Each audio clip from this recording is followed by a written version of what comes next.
முதல்வர் கெஜ்ரிவாலுக்கு எதிராக போர்க்கொடி உயர்த்தியுள்ள ஆம் ஆத்மி எம்எல்ஏ காந்தியவாதி ஹசாரேவை அவரது கிராமத்தில் திடீரென சந்தித்து பேசியுள்ளார்.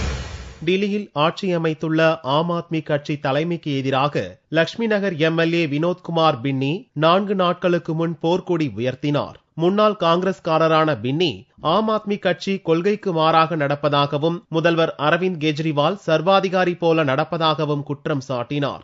டெல்லி அரசியலில் பெரும் பரபரப்பை ஏற்படுத்திய வினோத்குமார் பின்னி மகாராஷ்டிர மாநிலத்தில் உள்ள ரலேகான் சித்திக்கு ஞாயிறன்று வந்தவர் காந்தியவாதி அண்ணா ஹசாரேவை சந்தித்து பேசினார். டெல்லியில் நடக்கும் விவகாரங்களை ஹசாரேவிடம் கூறிய போது அதிகார பதவி மீது தான் ஆவல் கொள்ளாதது நல்லதுதான் என்று ஹசாரே பதிலளித்ததாகவும் பின்னி கூறினார்.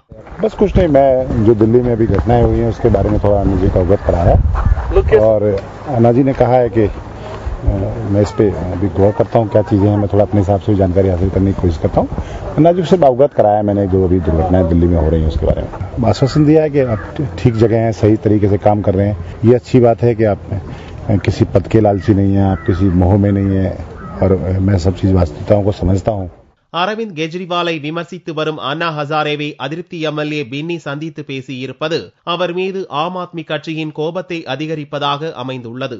இதனிடையே கட்சி கட்டுப்பாட்டை மீறி ஒழுங்கீனமாக நடந்து கொண்ட பின்னியை கட்சியிலிருந்து நீக்க ஆம் ஆத்மி கட்சி தலைமை முடிவு செய்துள்ளதாகவும் விரைவில் அதற்கான அறிவிப்பு வெளியாகும் என்றும் டில்லி வட்டாரங்கள் கூறுகின்றன.